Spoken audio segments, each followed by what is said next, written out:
much for coming. Are you having a great weekend? I'm having the best time. Thank you. Of course. So has this time been a different sort of visit to Puerto Rico? How have we been treating you? Because I've seen you on social media, so how happy are you to be here? I'm so happy. I'm sorry I'm late. I was eating arroz con gandules y lechon. That's right. Soy puertorriqueña from the waist down. Okay? And here you go.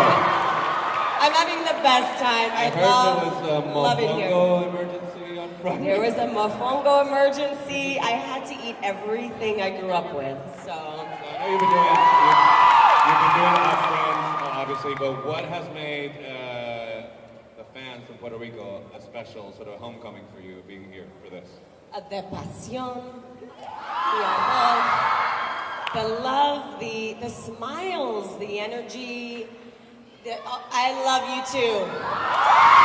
I really do. You're all so special. And I realize why. It's because of familia. There's like... That's right. And Latinos are very family-oriented. And I feel that love, that family love, that unity. What is it? Lost and all that sort of stuff. But I wanted to ask you, when you were working on Once Upon a Time before it came out, did you have an inkling of how special and what it was going to become? So I want to, before it actually aired, so if you can take me back to that moment. Of course. So when I read the script, I thought this was very unique, very special. That means it's not going to last. Because usually when you have these really high concept shows or shows that are very unique and different, sometimes they don't last on television. They get canceled, like Swingtown, for example. Swingtown was a very unique show. It was ahead of its time. And I wish it would have been more successful and had 2 or 3, 4, or 5 seasons. But if it did, I wouldn't be here doing Once Upon a Time. So everything happens for a reason. But when I read Once Upon a Time, I had never read anything like it, and when I saw the pilot episode, that's when I realized we had something really special. It was unlike anything I'd ever seen, and what's so special about it is that these are stories that we all grew up with. They are characters that we have idolized, we've looked up to, we've admired, we dress up as them, we read these stories to our children, they've been read to us. So there's so many things about Once Upon a Time that make it relatable for an audience. And then, thank you. And then, the great thing about it is they're not just caricatures, they are human people, real people. And that's what made them so relatable. And that's what was really unique about our show. Obviously, turning the tables on an archetype is sort of what Disney is doing now on screen, but when you were presented with the Queen, Regina, was that daunting? You were sort of taking that archetype and trying to push it in a different way, so talk a little bit about that. Yeah, well, I mean, everyone has seen Snow White and the Seven Dwarfs, and the evil queen had a very specific agenda. She was vain. She wanted to kill Snow White because Snow White was prettier than her. On our show, it's much more complicated. Yes, she's been betrayed. And so when I focus on that pain and that betrayal, that humanized her. And that really helped in developing this character. Really helped me understand where this pain is coming from. And that's where I like to work from, the deeper levels. Because vanity is very superficial. It's very surfaced. But if you go deep into the pain of the character, that's relatable and that's the humanness that we can all understand in her. And obviously we're fifth season. So when did you get an inkling that you were not going to be, as this iconic character, you were not going to be put in a box, and that she was going to be able to ebb and flow and become something else, and so because that's been really interesting to watch. Yeah. Yeah, I think that just happened gradually. It was an evolution.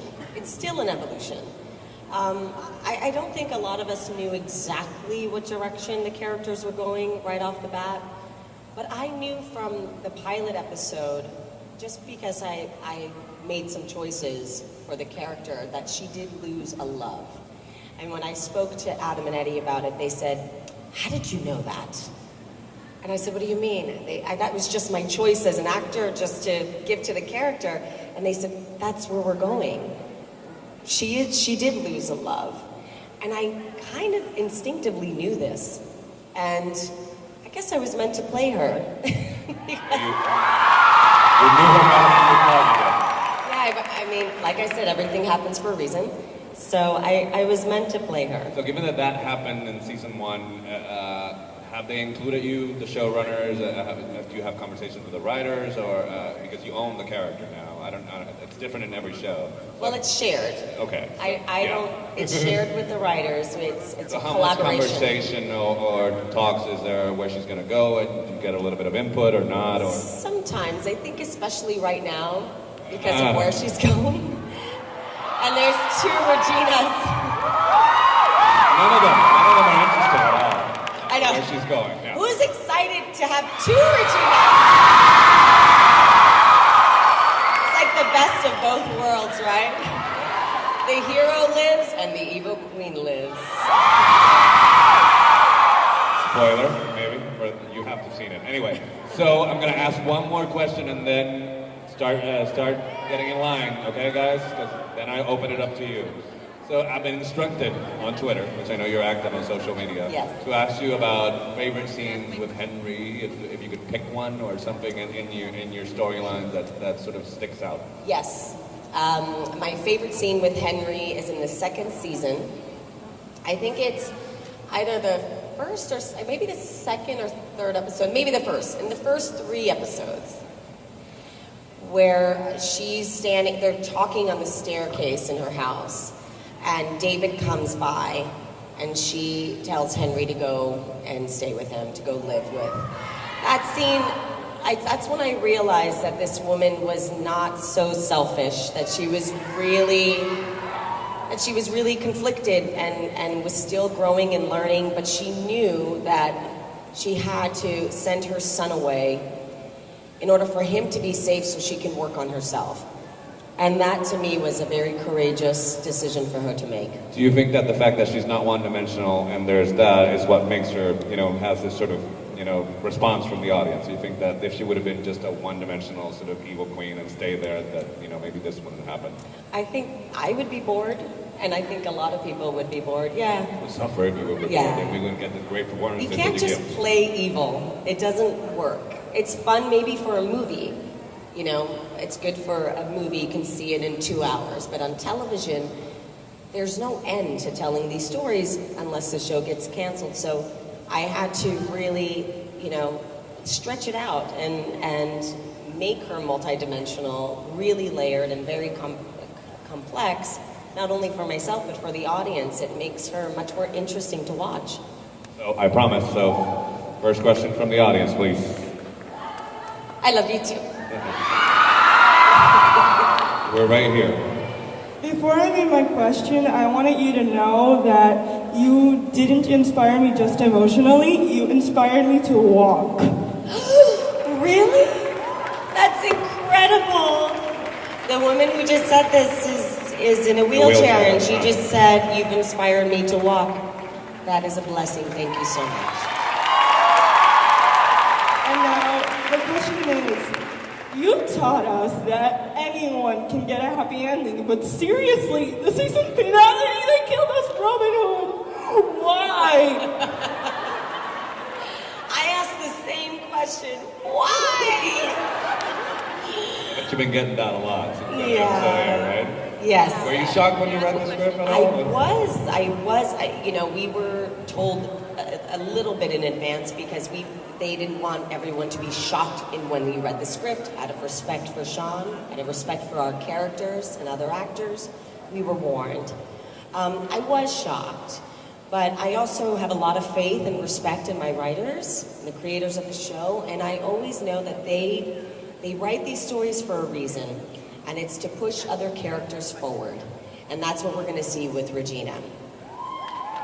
Sounds like a promise. Next question. So I wanted to know which side of Regina do you enjoy playing the most? Regina as a hero or as the evil queen? I think both, and that's what we're going to see in season 6. I think it'll be difficult to sort of, given the pace that television is shot, you're not going to be, your head's not going to be spinning, or where am I now? No, I think my head's going to be spinning. I think it's going to be challenging. But yeah, I always liked, and this is something no one really knows, but when we do flashbacks, especially in the first couple seasons, I would split the script in half, and I would combine all the Storybrooke stories together, that whole arc, and then I would combine the fairy tale arc. So I kept them separate and found ways to kind of combine them, but keeping them separate was how I like to go about it. Next season, I have no idea what to expect. Have a lot of work. Yeah. You mentioned that after you watched the pilot, you realized the show was going to be big. But did you think that the evil queen and the villains were going to be more popular than the heroes? It's a very good question. I had no idea. Although I will say, I've always been a fan of Robert Carlyle's.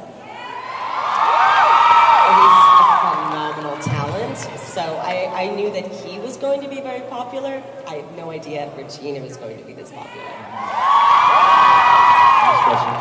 Hi, Lana. Hi. I just wanted to know, how do you feel about Regina not being given the opportunity to say goodbye to Roland? You know, I felt really sad about that.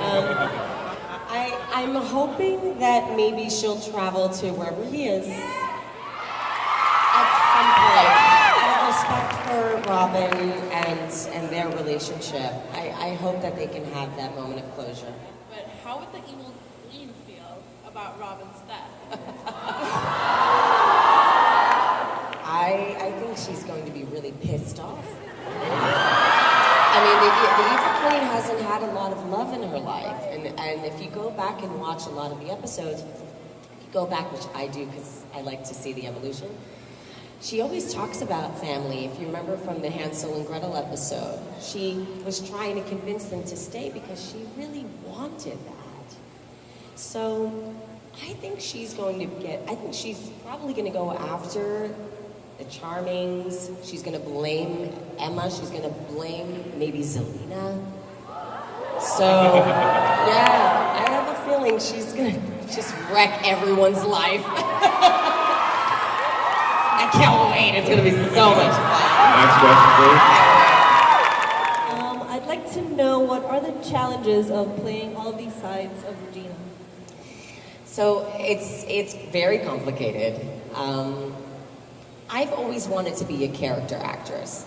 I never wanted to be a leading lady. I thought it was like, ugh, boring.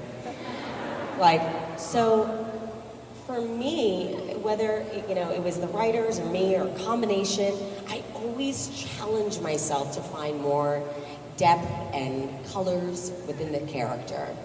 And that's part of my joy and fun. I love doing that for the character.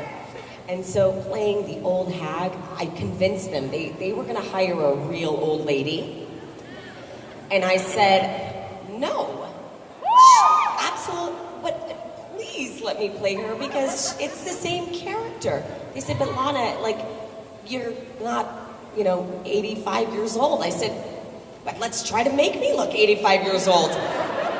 And so they had a meeting about it, and the next day they called me and they said, you better knock it out of the park. And I said, okay, I will. And I had 3 days to create a character, and I gave her this Romanian gypsy accent and this body, and I love that stuff. So it's challenging, but in a good way, not in a bad way. I don't find it threatening, I find it exciting. What Regina and Lana have in common? What do we have in common? Yeah. Probably say our hearts. Although I think mine's a little more red than hers. I think, you know, before she became the evil queen, she loved fiercely. I love fiercely. I have a big heart, and I'm a family person. It's the So Boricua in you, so it's there the you go. Boricua in me. It is. So I think we have that in common. Is there any? It's interesting to hear that you watch all episodes. Actors don't usually like to watch themselves. Is there any other story in your show that you're invested as much as they are that is not necessarily Regina? Oh, that's not Regina? Yeah. Which oh my one? gosh. I do love Snow and Charming's love. I think that's really beautiful. And it's real. And I think that's very unique. And I think it's very unique. When to find love the way they found love is very unique. And I admire that. I also love Rumpel and Belle. I think anyone that can love that man, it's like, I mean, she deserves all the awards. So I like their Thank relationship. you. Next question. Lana, first I want to thank you for making my dog Twitter famous. I had my room service dog yesterday, and we took a picture with him. So thank you for making her Twitter famous. And my question was actually, well, at what point did the evil queen have her heart put back into her? Because I found it really interesting. Because in her fight with Zelina, Regina said that she knew that she wouldn't have not to have her heart in. And at what point did the evil queen have her heart put back into her? And how did that opportunity work? You know what? We never wrote that, and so we never saw it. But I'm assuming it probably happened somewhere behind with Robin. Yeah, I would assume that they were together when that happened, and maybe somewhere behind closed doors, over candlelight and wine. Maybe we'll see it in a Make it flashback. romantic. We may as well. Próxima pregunta. Hi. Hi, Lana. First, I want to thank you for playing such an amazing character with so much depth. Like, thank you for that. You're welcome. And my question is, now that, you know, heartbreakingly we lost Robin, and now that you're split into two, what do you believe or what do you picture is going to be the happy ending for, you know, the light Regina versus the evil queen? What do you imagine will be their happy ending separately? Gosh, that's a good question. I mean, I think Regina, the hero, still has a bit of her happy ending. And it's not, because I think her happy ending doesn't necessarily have to lie within a partner. I think that it really comes from within, and she said that. She said, my happy ending is finally feeling at peace in the world.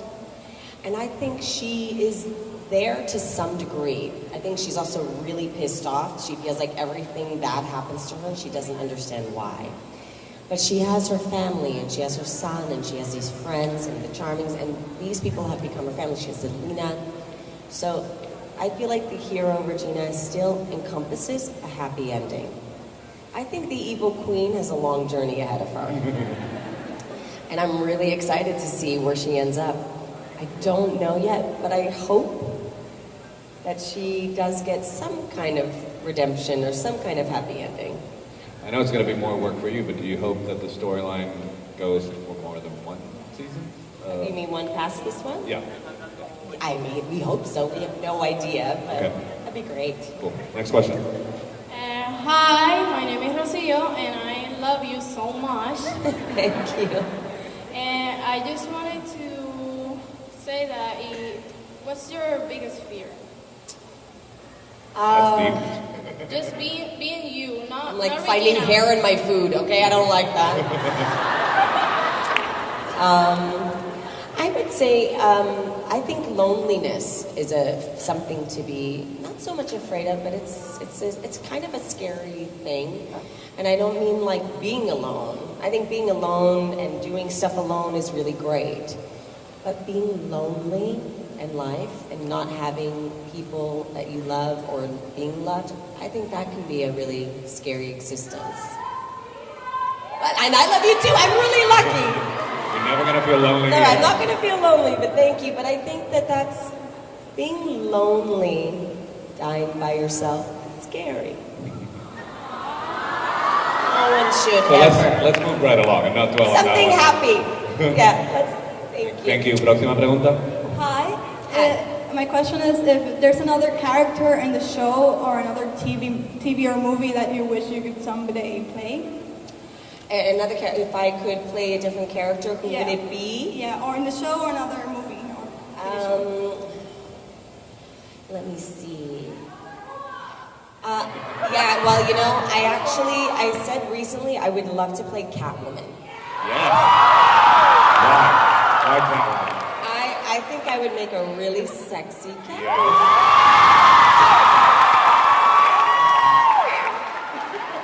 Who has been your favorite Catwoman so far? If you had to pick one? Michelle Pfeiffer, hands down. She's so beautiful. A woman. All right, next question, please. Hi, Lana. Hi. In what moment in your life do you decide to be an actress? Do you have any struggles, and who made you keep going, or what? So I kind of grew up in a very artistic household with my mom as a painter, my aunt's an actress, my grandfather used to make these old 8mm films of the family. So I kind of grew up in it. And I used to do like commercials and stuff as a kid, not really, but like at home, eating the cereal and, doing cute things for my mom. And so I think I always wanted to be an actress since I was really young. I started to pursue it later in my life, more as a teenager, like 16 is when I started to really study. And learning the craft was something that was really important to me and advised by my aunt, who's a successful actress in the industry. She said, you have to learn your craft. And I've had a lot of actors ask me to give some advice, so I'm giving some advice. It's really important to learn your craft, to not just go out there in the industry to be famous. You have to do it because you love it and you can't live without it. And there's nothing else you want to do. And when you look at life that way, you want to give it 1,000%. And that's how I see the work. I want to give Regina 1,000% of me. I want to give the next character 1,000% of me. And so doing the work, learning your craft, I highly recommend it. Study, do theater, and give yourself time. People say, oh, I was in LA for a year, I'm done. You gotta give yourself 25 years. Because it's not just a job, it's a career. So look at it as it's longevity, it's a career, not just being in one television show, doing one movie. Build it and nurture it. And that's my advice. That's like, I can do this on I can talk about acting for hours. You could give a master class. I know. I've actually done a couple of things like that. So it's, cool. And I love it. Próxima pregunta. Next week, acting classes with Lana Parrilla.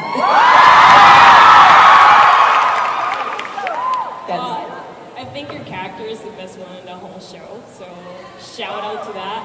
And my question is, how much time does it take to put you in those fabulous costumes that Evil Queen uses? And how is the scenes where you rip out the heart filmed with green screen, the little dots? Okay, so I'm going to demonstrate on you how we do that. But I will say, to answer your questions about the costumes, it takes, Eduardo's amazing. To put the costumes on, it depends. It's anywhere from 30 minutes to put them on. Because there's a lot of tightening, the corsets are I can't eat, I can only drink liquids that day. I once made the mistake and ate a cheeseburger as the Evil Queen, and I was burping burger all day. There's a picture of that. It was terrible. But, oh yeah, there is a picture of it. That was that day. But to do the hair and makeup and the costumes and everything, it's about 3 hours in total. So now, okay. Oh boy. Con gusto conocerlo. So I hope I don't get in trouble because I don't want to ruin the magic for you, but I'll keep it simple. You can stand up for me. So what you see, and you're going to face me.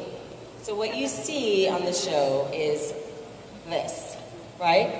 But what sometimes we do is this, and then someone runs in and gives me a heart.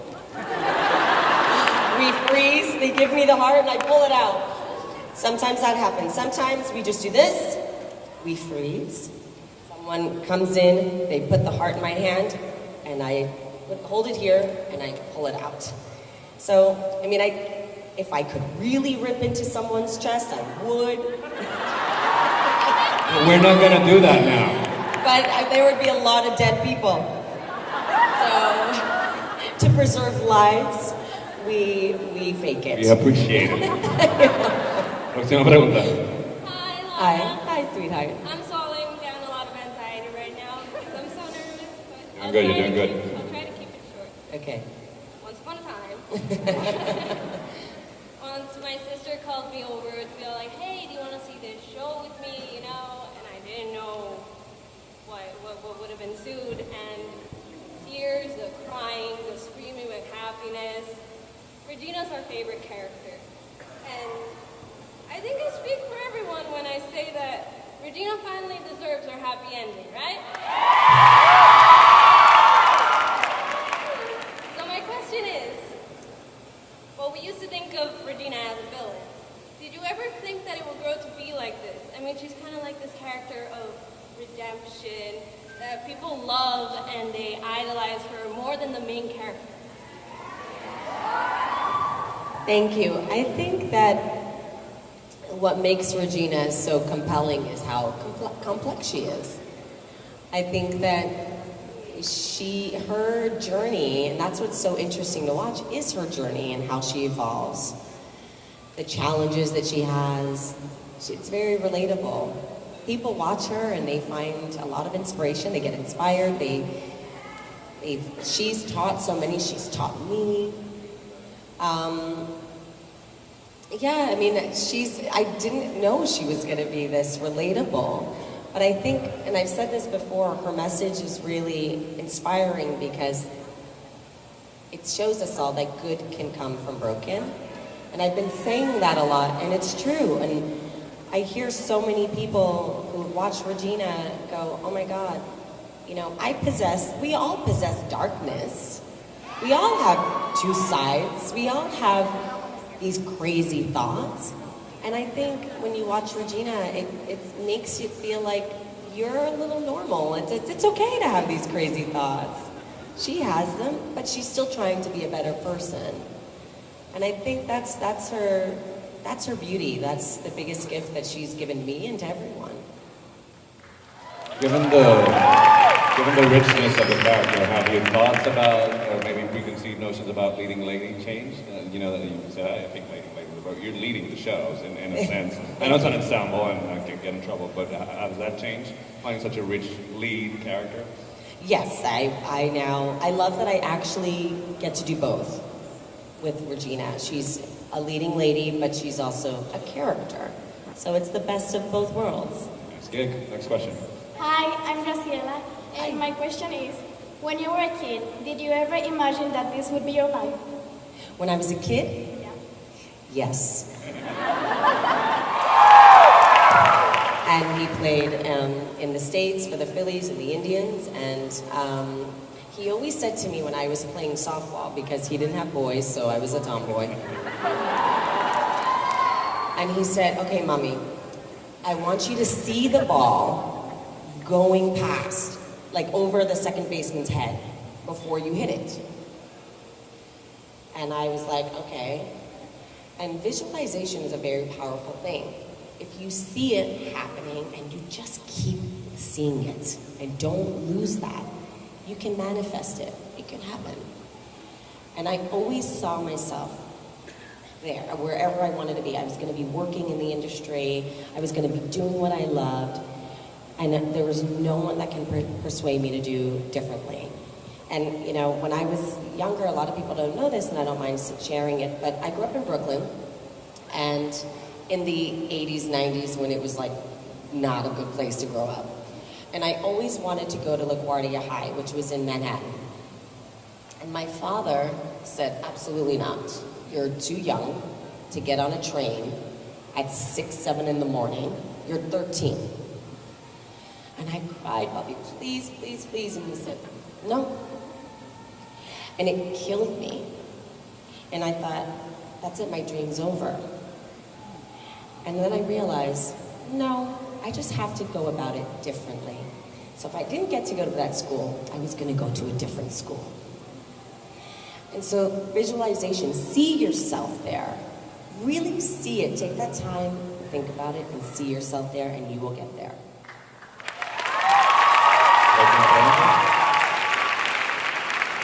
Hello, my name is Michelle, and I wanted to ask you, I'm a college student right now, and I wanted to ask your advice for a future actress, writer, producer, director. What advice do you have for Latinos in the industry? Write your stories. Write about how beautiful our culture is. Write about, you know, go beyond the stereotypical, you know, characters that have been created in the past. And there's been so much evolution in the Latino community in our industry. You know, Eva Longoria is a very great example of that. I mean, you name it, there's tons. There's so many successful Latinos. But show our culture in a really cool, different way. Like, write about your crazy fun families, you know, about the food that we love to eat, or the dancing and our passion. You know, we're such an incredible culture. It's like, we are beautiful people. It's true. It's true. That's one thing being here was like, I've become a prouder Puerto Rican by being here. Spending time with all of you, and it makes me go, that's right, yo soy puertorriqueña, and I'm so proud to be Puerto Rican. So, you know, bring it, elevate the culture, and write more, and show how beautiful we are as a whole in your writing. Was that ever an obstacle, your Hispanic background, yes. When you started acting? Yes, because I don't, you know, put you in a box, certain stereotype? At first, they were like, oh, she's Latina, so I would audition for all these Latino roles. But then it was like, oh, she's not dark enough. Oh, you know what, her hair's not this enough, her lips aren't this enough, whatever. Whatever the stereotype was. Yeah, whatever the stereotype was, and I went, oh my God, and I would sit in these audition rooms, and I would look at all these other Latinas, and I would go, they do look more Latina than me. And, you know, I'm a little more light, fair-skinned, and so I hated that. And so then I cut all my hair. I said, okay, if I'm not getting, cut all my hair. And then 3 days later, I booked a lead role on an NBC show called Windfall. Wow.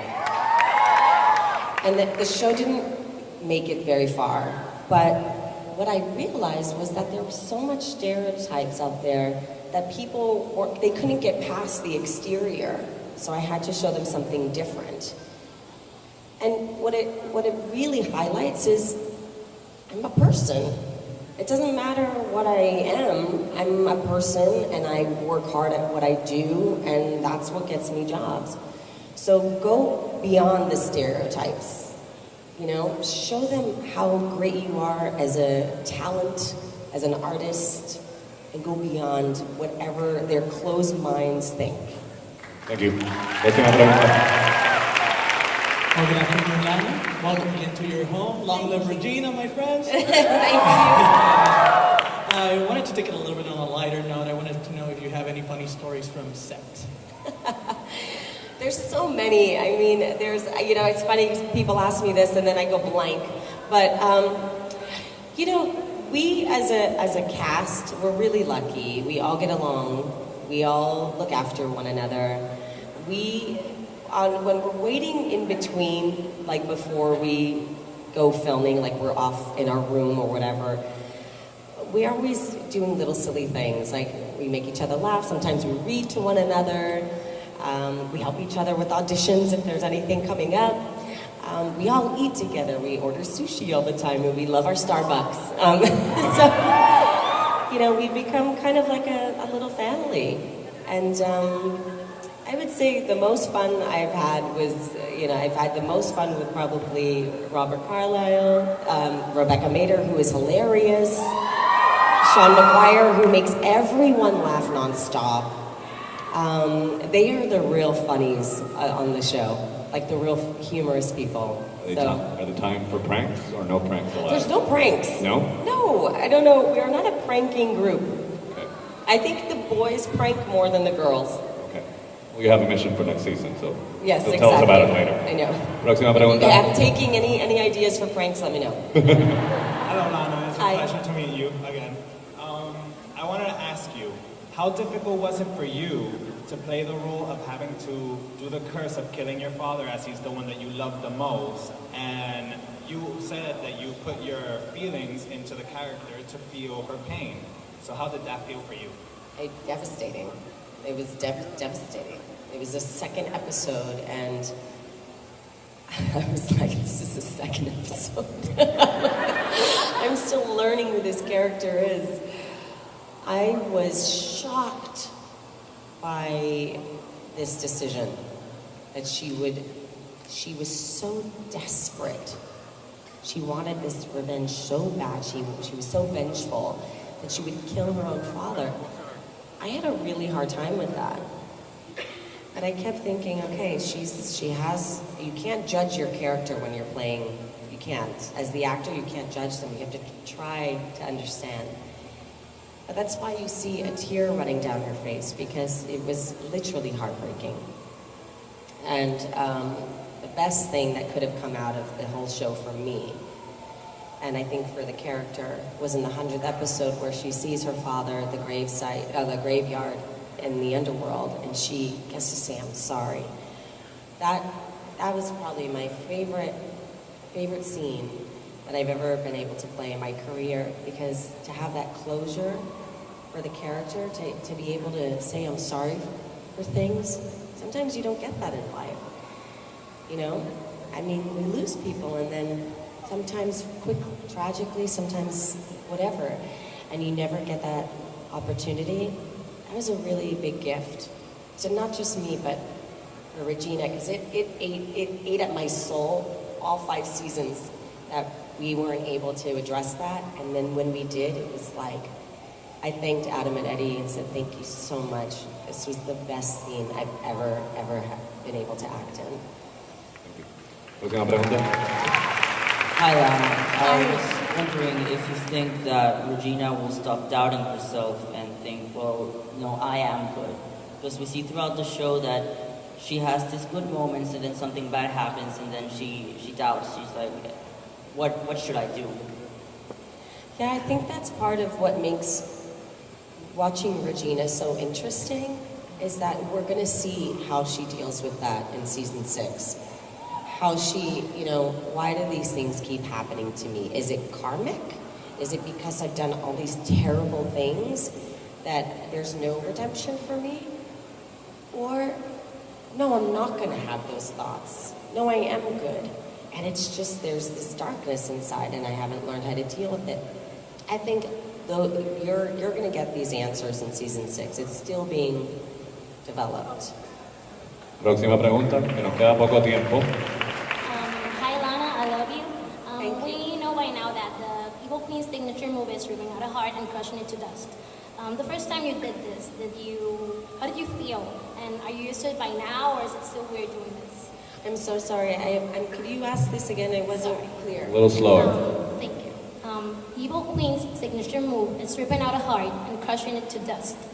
Oh, you mean when Regina rips out the Queen's heart and she crushes it, it turns into dust, and then the Evil Queen... Are you used to doing this, and the first time you did it as Regina, was it weird, or how did you feel? Yes. Okay. So wait, as Regina or Lana, the actor, because both. Both. So